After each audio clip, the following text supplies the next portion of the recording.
So now allow me to ask Madam President to speak about innovation of real estate. It is now 5 past 9 in Bangkok. So you may speak for some 40 minutes or 45 minutes as you wish. And then Mr. Terry Duncan will come back to do some Q&A later on. So the floor is yours, Madam President, please. Thank you. And thank you all for joining me at whatever time of day or night it is for each of us around the world here. And it's an honor, a little intimidating. It's a tremendous honor to be here. If you have questions along the way, raise a hand, put a note in the chat, and Terry will shout that question out to me. So we are taking questions while the slides are still there. We can all remember what we're doing. Speaking of slides, let's see if I can do this. Yes, we see you. You see me? Yes, see your slide as well, madam. And not the slides. Yeah, I did. I saw this. I am now seeing the slide as well. Okay, Terry, are we okay on the visual? I think so. Yeah. Yeah. We can see you on the one side. I just have the Zoom. I have the Zoom logo rather than the share. So let's start this and see what happens. There we go. What I'm going to be talking about tonight is artificial intelligence. And the one thing that we know as valuers is that we have to comply with standards. When I go into standards in this presentation, I'm using IVS. And I think that's more common to all of us than any one particular country's sets of standards. And I don't know how many people are using artificial intelligence in your practices yet, but it's something that we all have to get comfortable with, because if we are doing the valuations or we are the clients of valuers and using those valuations, we need to know how artificial intelligence has been used in the process, understand artificial intelligence and how it flows through the appraisal process in order to understand the appraisal report, and also to have questions, conversation afterwards with the valuer. We always do, but now we have, I've been amazed at, in the United States, have embraced artificial intelligence a lot more than I have. I haven't started really using it in my practice yet, but as Dr. Sopon noted, I don't have a significant appraisal practice. I serve as an arbitrator. I consult and testify in litigation, so I'm not producing the kind of work that artificial intelligence is being most used in. However, as president of the Appraisal Institute, I have to keep up with a whole lot of things that the membership is doing. And so in addition to all of the other kudos and letters after his name that Terry Duncan has, he is a past president of the Appraisal Institute. So he knows what I'm talking about in terms of just watching out for everything. And as we go along, I'll tell you about how the Appraisal Institute as an organization has embraced artificial intelligence and is using it in our education, using it in our customer service, and we call our members customers, so helping the people who call. Artificial intelligence is something that we all know a little bit about, because I'm finding, at least, and I find it somewhat annoying, that when I use a Microsoft product or I use Acrobat, it says, do you want to use our wonderful artificial intelligence to help you write this sentence, to help you present this concept? And I generally say no, but every now and then I say yes just to see what it'll do, and I'm rather impressed. It does work that we never thought something other than human would be doing, and that's scary. But we've been scared like this as a people for however long. I mean, the earliest I'm going to go back to is the Industrial Revolution, and all of a sudden here are these machines doing work that people did. What's going to happen to the people? And then we had the computer. Remember the first IBM fills a room and a vac? And that scared everybody. I'm not going to have work anymore. And then we had the internet, and the same reaction. Now we have artificial intelligence, and I don't believe it's going to put us out of work. What's happened in the earlier new innovations is that new forms of work, new areas of work have been developed because of this new technology. So we used to think it was way out there in the world and the universe, but now it is every day. It's on our computers. Adobe Acrobat will not let you forget about it. It's technology. ไม่เลื่อนอ่ะเขาน่าจะแชร์ไม่ได้แชร์ตอนเปิดสไลด์เขาแค่แชร์หน้าจอ Madam, your slide is not moving.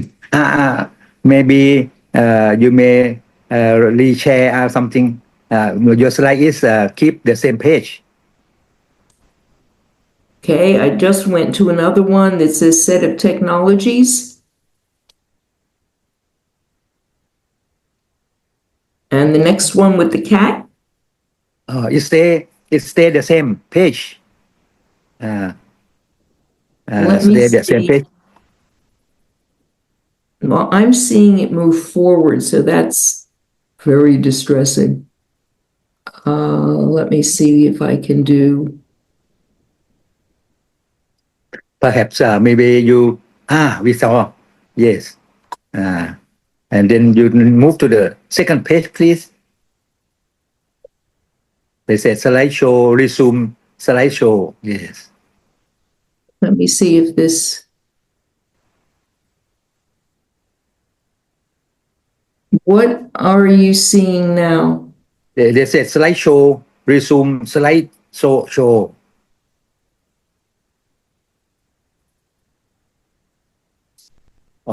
Maybe we can help you share the slides. Yeah. And yes, we see the first page. Maybe you can kindly move to the second page, please. Oh, I'm on the third or fourth. I'm moving right already. through.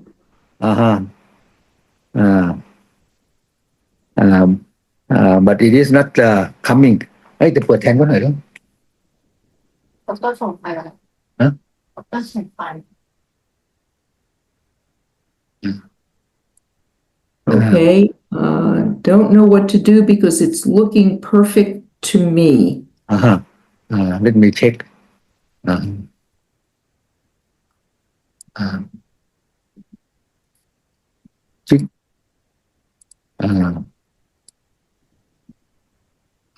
This is email. Since you're on that screen there, you could just create a PDF and then just go through your PDF and share it if that makes it easier. Yes. Okay. Escape. Create a PDF.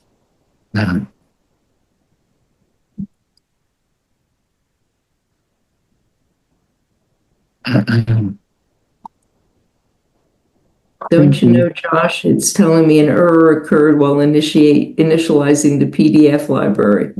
What if you use that? Can you scroll down on your side? If you use that sidebar where your slides are, can you scroll down on one side of the right, left or right? You might be able to just scroll with your mouse and just go to the next slide. Yeah. There you go. Are we, There you go. really? Yeah, move now. It move now. Yeah. That works. Yeah. Okay, Yes. thank you, Ah, Josh. Yeah. Whole new way of Congratulations. doing it, but it's working. So let's take a look at what AI is doing now. And it really is doing this now to various degrees. And some of it is very scary because it will, if you ask it to say which is better than the other, it will tell you. It may not tell you the truth. It may not understand it enough, but it will give you an answer. And that's where we always have to look. We have to verify what we're getting from problem solving, decision making. It does recognize patterns, and that's reliable. Recognition of language, we're all used to, aren't we? You tell your phone to translate, and it translates so that we can communicate with one another much more accurately and easily.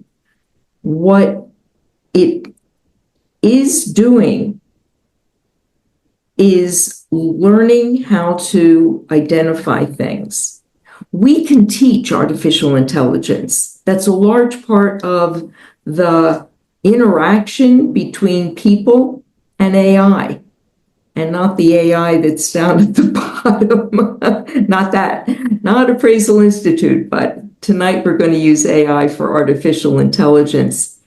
And we upload information into our artificial intelligence programs. That's what we've done at the Appraisal Institute, not with a cat, but with our body of knowledge for teaching some basic courses. We have created an agent, an avatar.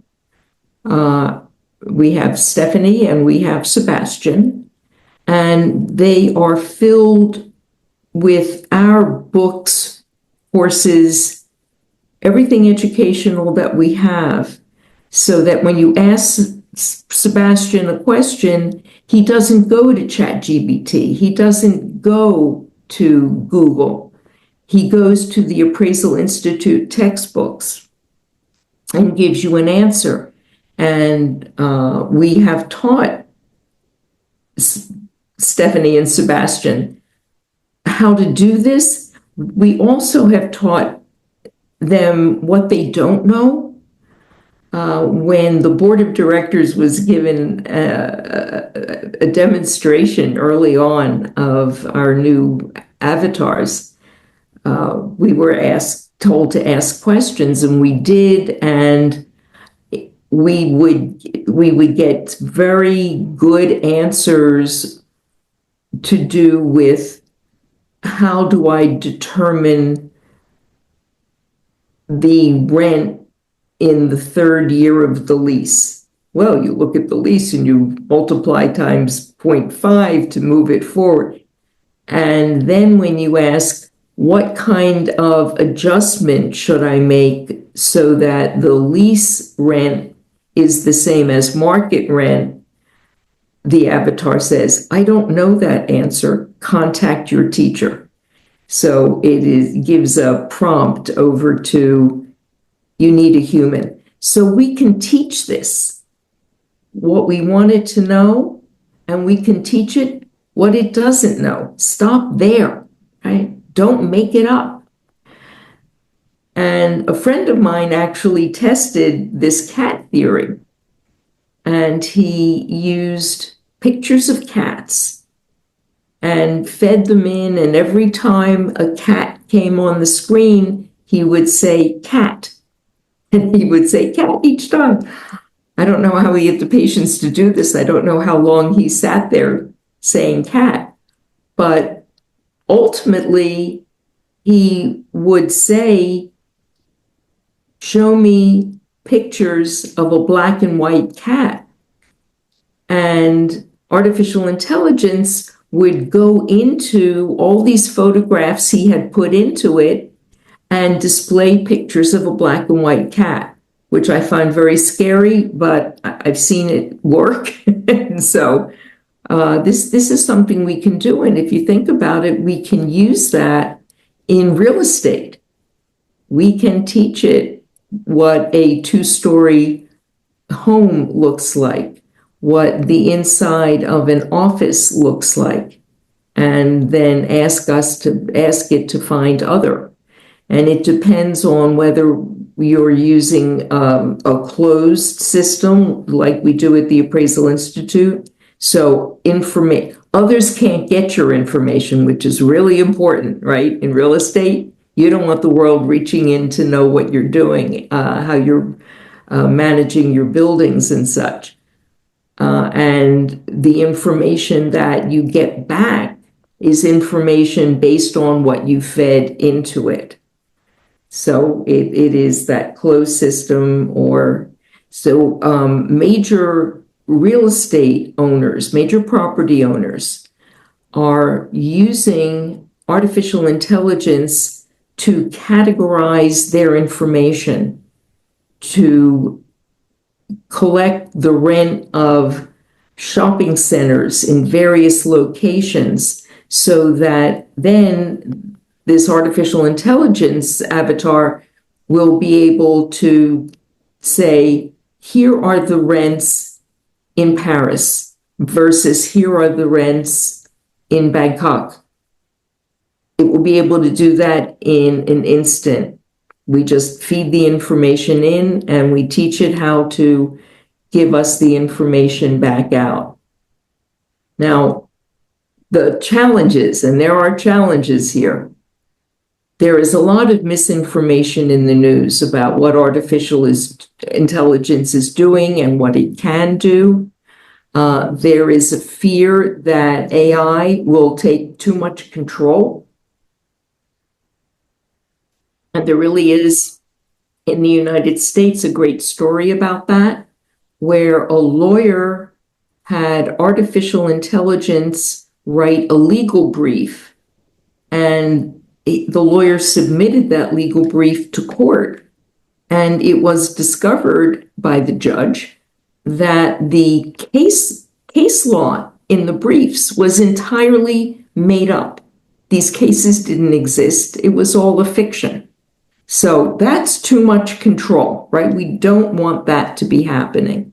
And the same with misleading. As I said, they don't necessarily tell the truth. And the real fear is replacing us. And if you want to take a look at what artificial intelligence can do, it can give you impressions that aren't real, but that may look real. When you think about that in the property market, it really gets frightening. That doesn't necessarily have to be a creature from out of space you see in background. It can be an office building. It can be a shopping center that isn't really there. And it will look very real. And users, unless you know how to verify, and you've got to verify everything in here. It's convenient, it's fast, it's amazingly fast, but it may make things up. It's like Photoshop, but much more sophisticated than Photoshop, and takes less work from us to get it there. Photoshop, we actually have to do things. Here, we say, because now it has voice recognition, make a picture of an office block at the corner of First and Main Streets, and it will make that up for you. Doesn't matter if First and Main actually exist anywhere in the world. Doesn't matter if that office property actually exists. It will follow your direction. So when we use it in valuation. We have a special problem, special set of things to think about that others in the real estate industry don't have to think about, except when they are users of our valuations. Artificial intelligence, as I said about slicing and dicing, categorizing data, is wonderful. And it can very quickly categorize information and give it back to you the way you ask it to. Give me every building I own that is more than 80% occupied.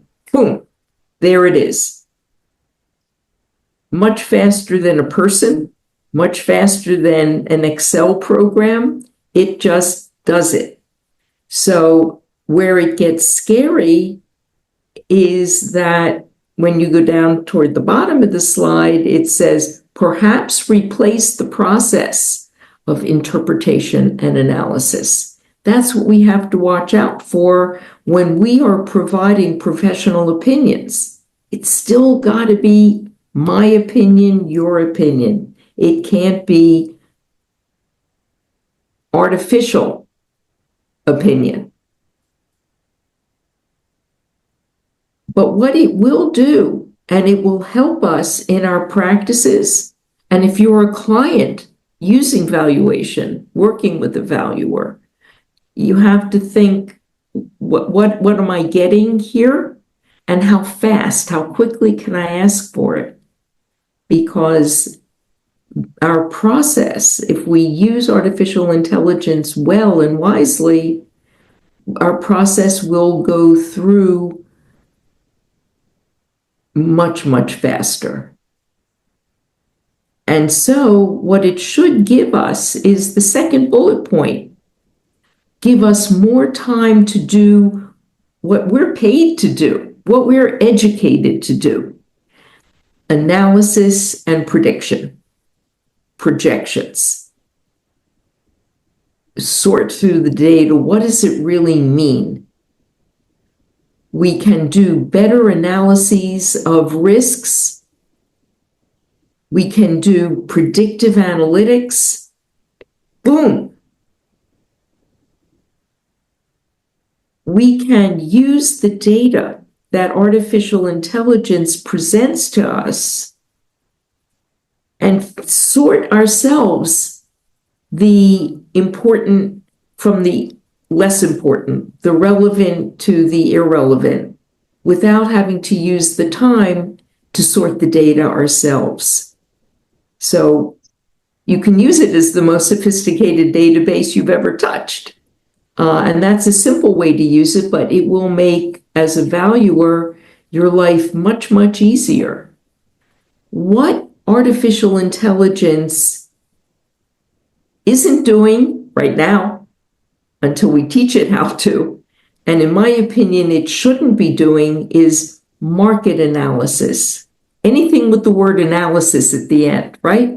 Market analysis, valuation analysis, value conclusions. You, as a user of valuations, do not want a conclusion that didn't have the judgment of a professional valuer behind it. You don't want, how reliable is an automated value conclusion? So the probability of accuracy diminishes the more we use, if we use artificial intelligence to make analytic judgments, to make predictions of the future, to say, here is where inflation will go. This is the way this market is moving. We need to keep control of that ourselves. So the difference is trust and use artificial intelligence to tell what the average rent is. Here, you now have avatar of mine, now have all the retail rent information that's available from the entire city of London. Now, give me the average rent in a particular sector. It'll do that. You can trust that. Give me the rents most similar, most comparable to property X, which is the property I'm valuing. It might try to do that, but I don't think that's a very trustworthy analysis. It's the same thing with a survey. Show me everything that has sold in a 5-mile radius versus what home that sold is most similar to the home I am appraising. We need to be making the selections. We need to be making the judgments. We can't hand that off. We don't hand that off to, without looking, without checking, to someone we're training in our office, right? We say, show me what you did and talk about why did you think this? Why did you think that? When you hand it off to something that is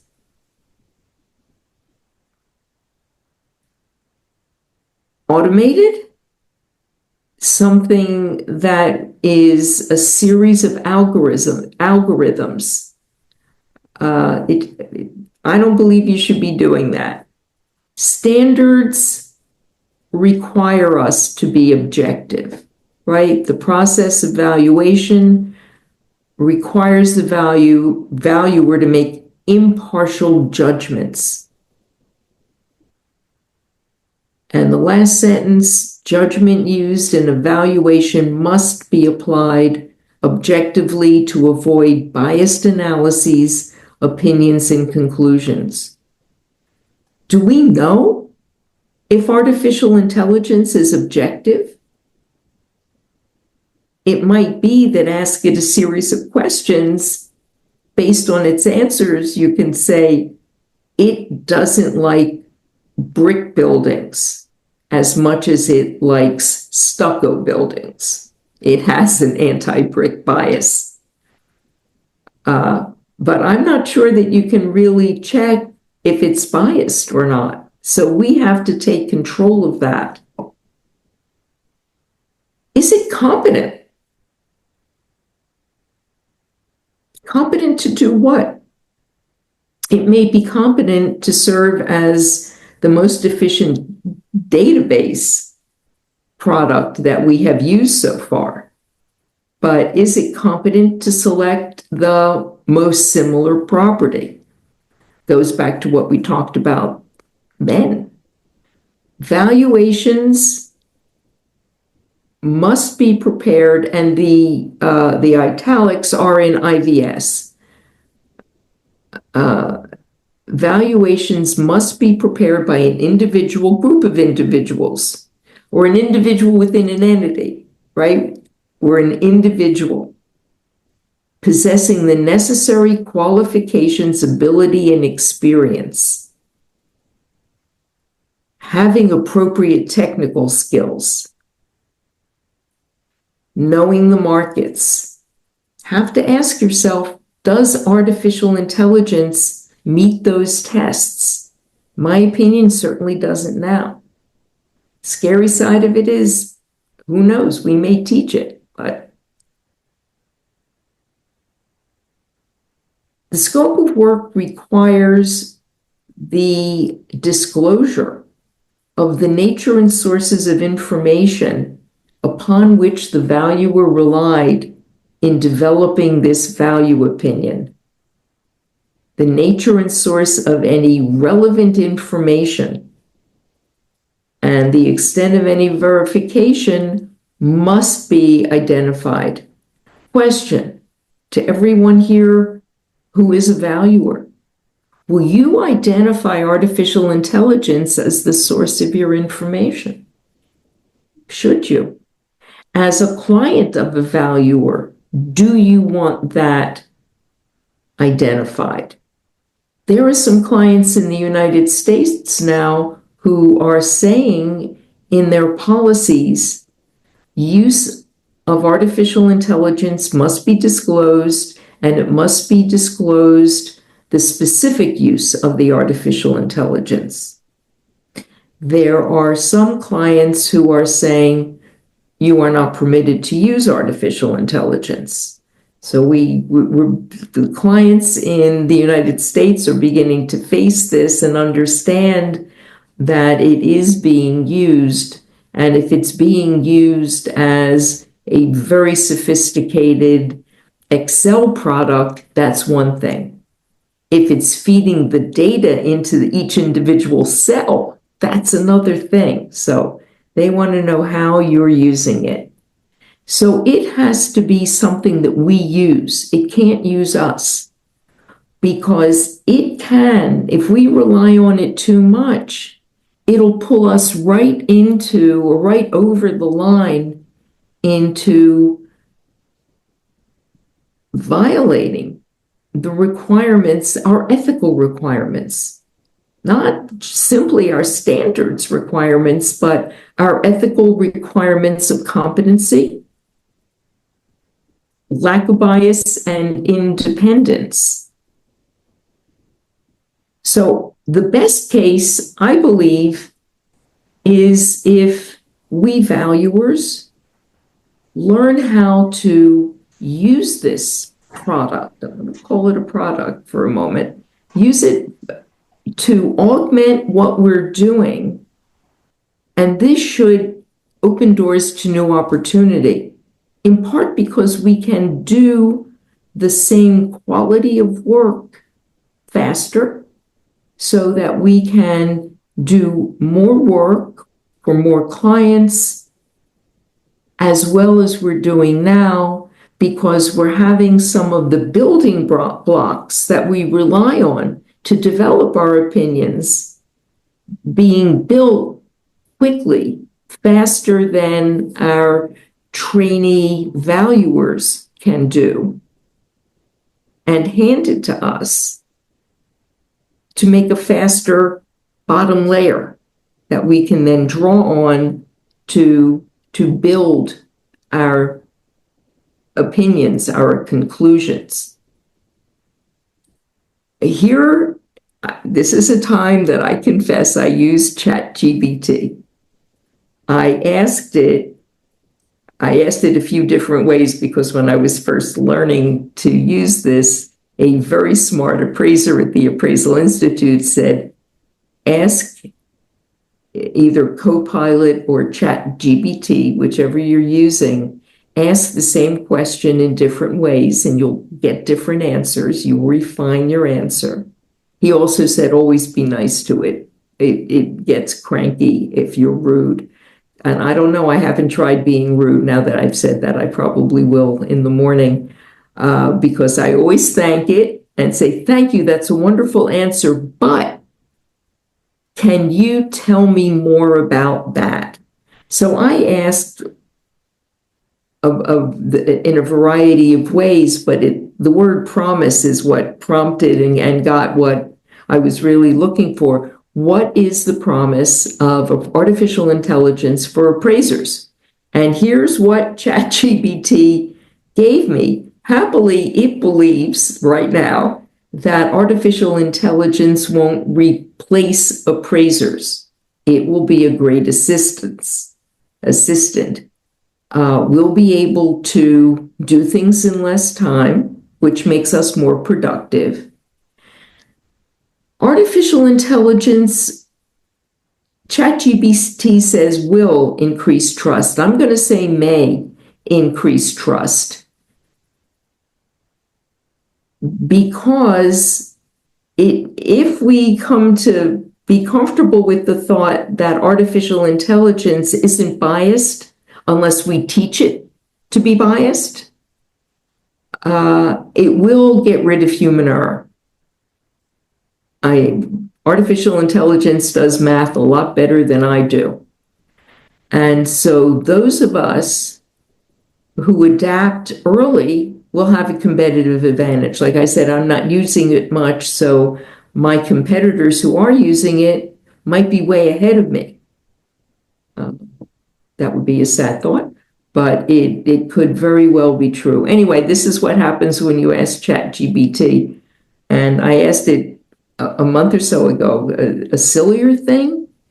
And we were talking, Dr. Sopon was talking about eminent domain. And I asked ChatGPT to write a poem about appraisers and eminent domain.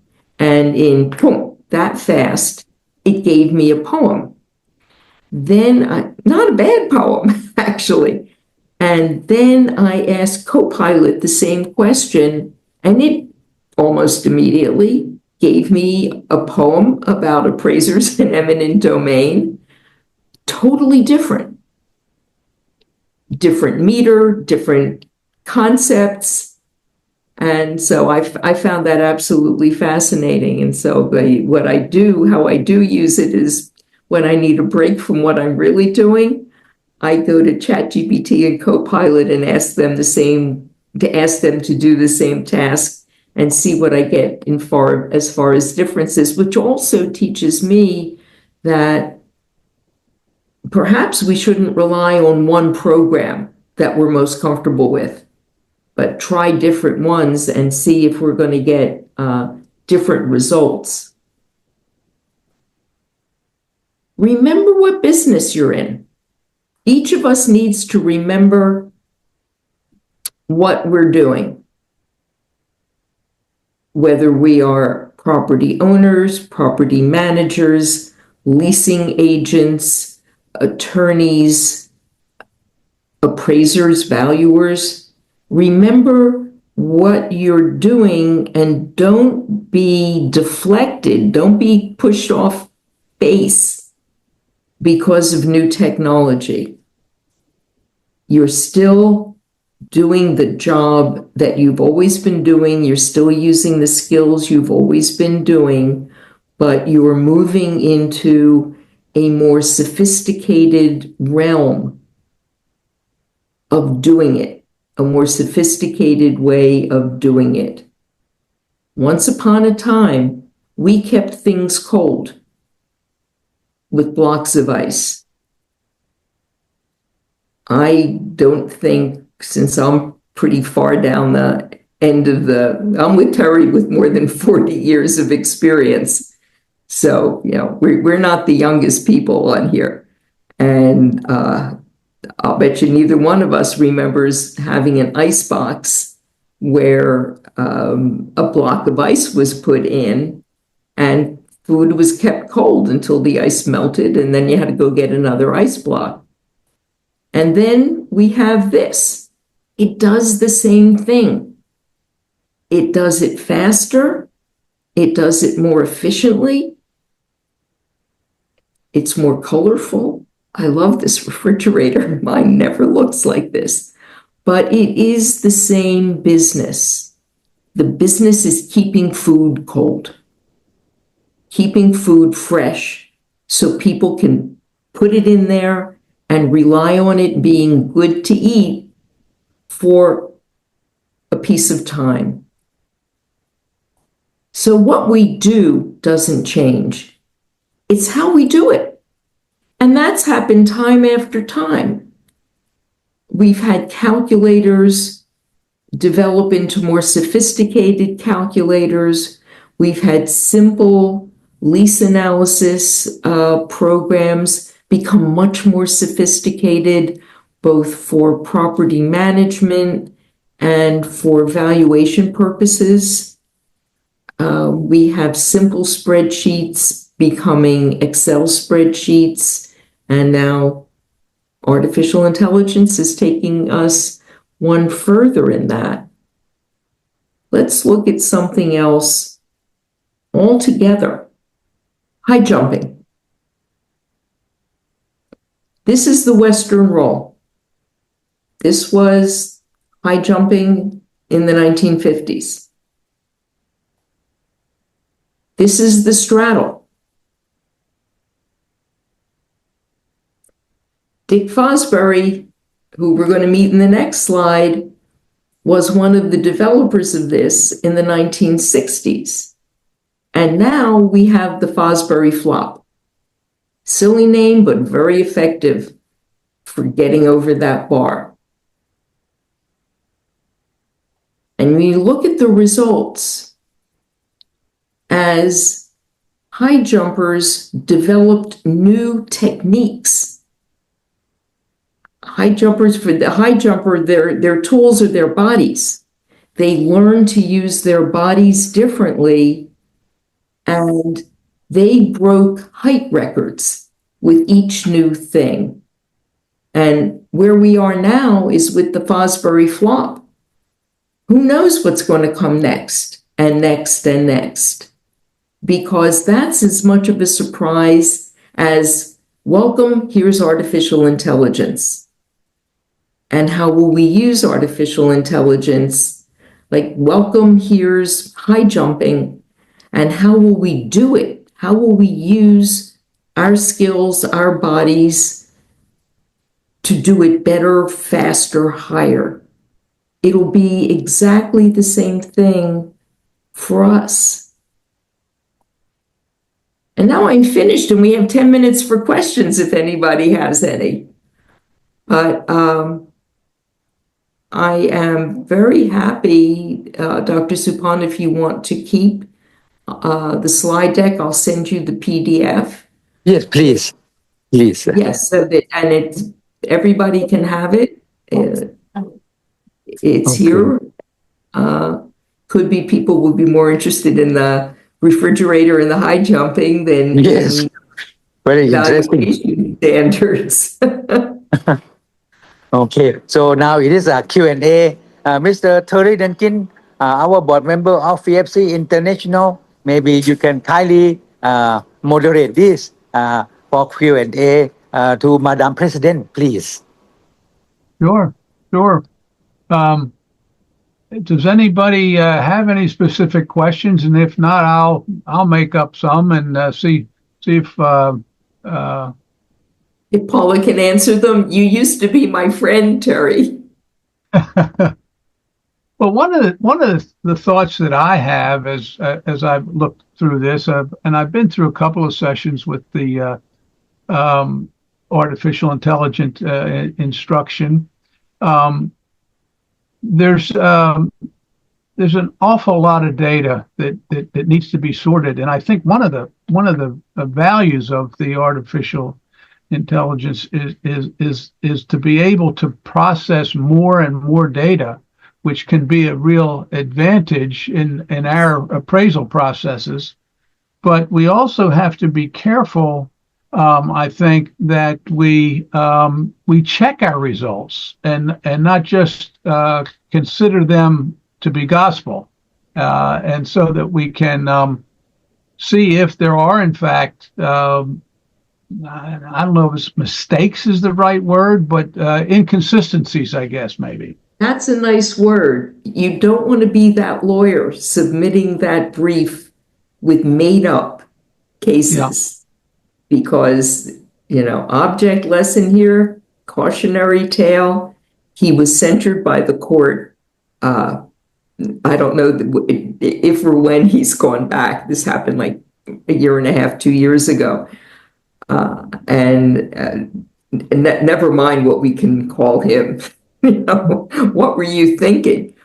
But verify. When we get information now out of, in the United States, we use something called CoStar. I don't know how global it is, probably, I don't know. I'm going to be quiet. But it will give us, that's, the example of, here is the property I'm appraising. Give me properties like it that sold within the last 12 months in a 5-mile radius. Well, it spits out a lot of information, but then the appraiser, the valuer, needs to call one of the brokers to the party, to the transaction, the buyer, the seller, what really happened here? This is good basic information. It brings us to potential usable information in our analysis.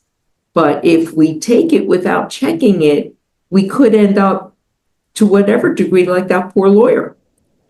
And with artificial intelligence, we understand it less. With this CoStar program I'm talking about, we know that brokers are uploading their information into CoStar. So we're getting broker information. We know exactly what it is. What are we getting when we ask one of the artificial intelligence platforms? Where does that platform reach for its information? I don't know. Another question when I don't want to do what I really have to do is to give a query to one of the programs and say, give me the information, and then say, where'd you get that information? Sometimes, and a reason that I like using Copilot more than ChatGPT for basic research is that ChatGPT has a link to its source. So you can check its source. And that's more convenient.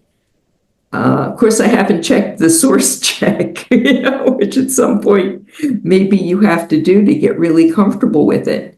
But you really have to get comfortable. It again, like CoStar, it's a great place to start, but it is not the place to finish. Human judgment, professional judgment is what is needed to apply to this information so that you're getting it fairly right and you're complying with valuation standards, because it comes back to that for us. Not a bad one, Terry. Want to try another? Well, I'd love for somebody else to weigh in and maybe ask some questions, but anybody? We can end 5 minutes early. We have Madam Carol Whitney from New Zealand. Also yeah, a long way. Yeah, from Melinda Lit from the Philippines. And we also have our speaker of last month, Madam Dr. Elena Ebby. Here also. It took me a second to realize what I was looking at. I went in there and Good to speak to you, my dear friend. I didn't realize it's not quite 3 o'clock here yet, so I got the times wrong. Because I think we've had daylight saving. Otherwise, I would have been on earlier.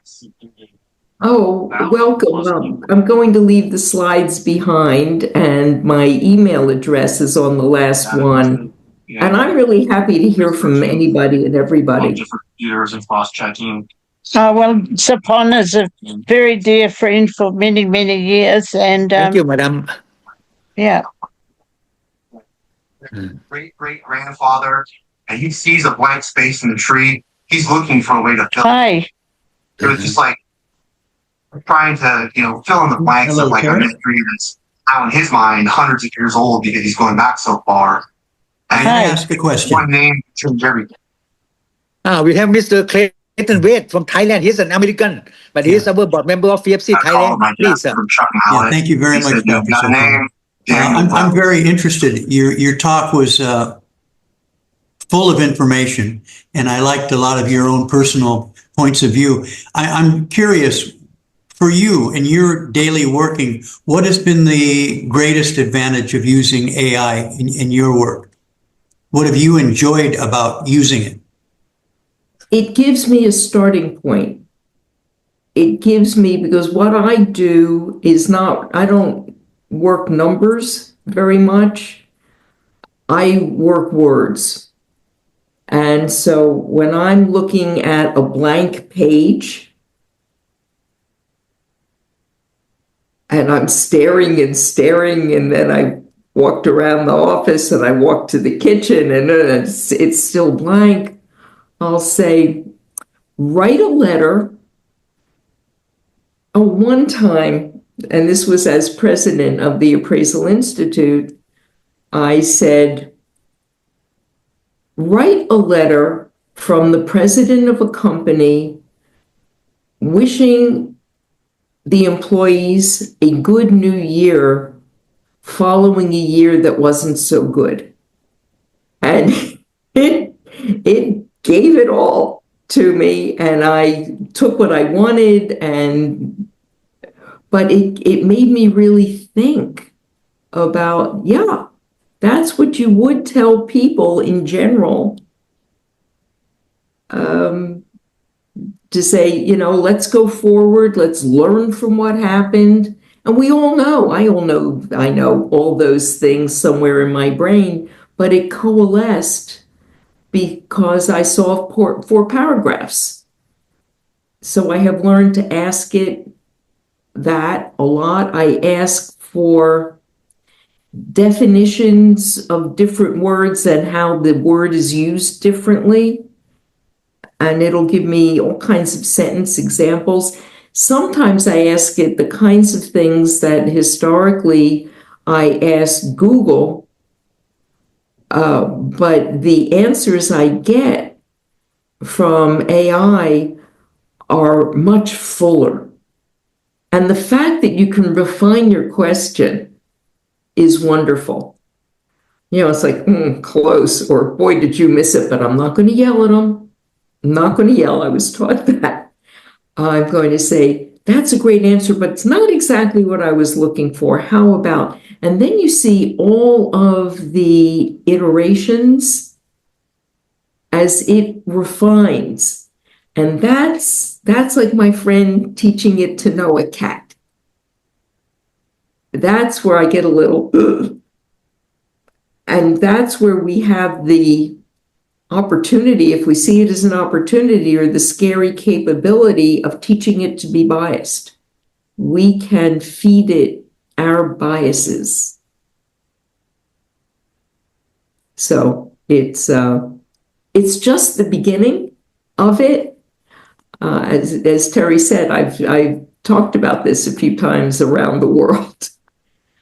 And it changes every time. But I am really fascinated by the challenge of using something this helpful and still maintaining the independence and still providing the good judgment that everyone depends on when they go to a valuer. They're not looking for output.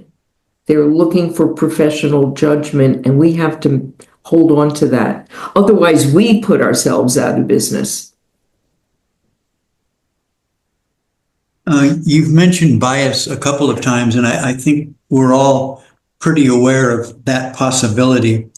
In the future, do you see, obviously, there's going to have to be checks and balances with AI. Do you see this as strictly a centralized government job, or do you think each industry, including the appraisal industry, is going to need to have its own oversight to protect its industry? Because, so many people will take information and just run with it. What are your thoughts about that? Well, I'm watching it happen now. MRICS has an exposure draft out with standards for using artificial intelligence. The Appraisal Foundation, the folks in the United States that bring us our USPAP, our appraisal standards, has an exposure draft out looking for comment, now seeking comment from the public on advice on using artificial intelligence. We looked at it at the Appraisal Institute, and my response was, it's too soon. Let's just sit back and let everyone, we'll make comments on others, but it's still so much changing in it that to say, here is how to use it becomes too prescriptive, and we don't know really what it can do, both to help us and to hurt us. Thank you very much. Boy, do you have a timer? Oh, that's my timer. Yeah, thank you very much. For your information, last month in March, we have Dr. Elena Ebi. She said something about PropTech for the future of real estate. And we also have her record of the presentation, so anyone can come in and have a look on this as well. Dr. Elena, do you have any comments or any contribution, Madam? Hello, everyone, and thank you so much for a wonderful presentation. I'm sorry I don't have my camera on, and I couldn't join from the beginning, but I do have a question since like you are a lot of here. And I've recently started a company in Uganda, which actually is for the purpose of collecting data and data points. And Dr. Sopon and I talked about that because he also had the chance to actually explore the market and work with some officials, on some data. And our purpose is also to do AVM, and there is really no data. The valuers reports are extremely, the differences are staggering. From a bank to another, and from an appraiser to another. They could be reports with huge differences between them, especially on non-conforming properties or very unique special properties or land. Still, the digitalization of the titles is done, but not complete, and the updating is not it's not real-time data. So we'd like to try that eventually, by starting first a portal and collecting data. It's a process, but what do you think about that in unstructured data markets? And do you have any experience in that? I know that Dr. Sopon does have as well. It's for all the valuers and the appraisers out there. No, I don't have experience with that kind of market.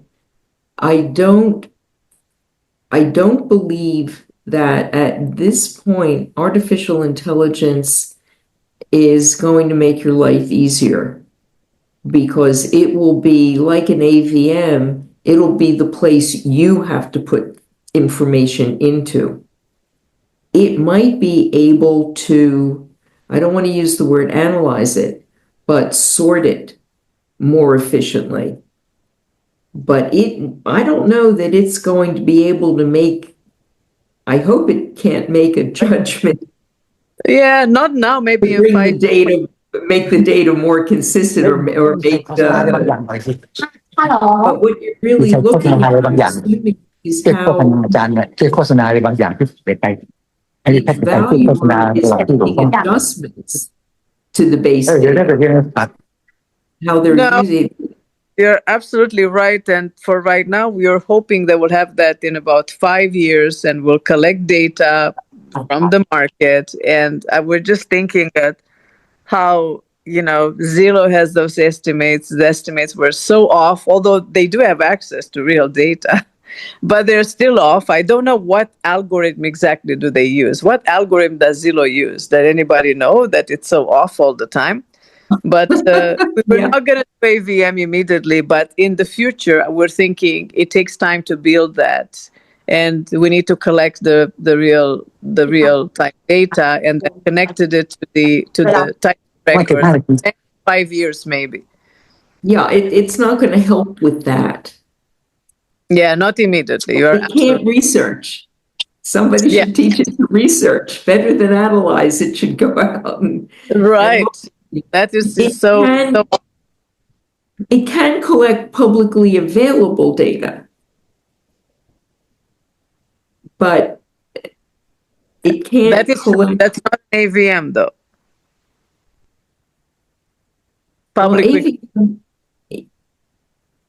AVMs, I believe, are more dependent on what's fed into them. Exactly. It's a garbage in, garbage out. We've heard that, yes. Thank you. Oh, looks like I will. So I think it should be tonight, whatever's appropriate. yes, very great.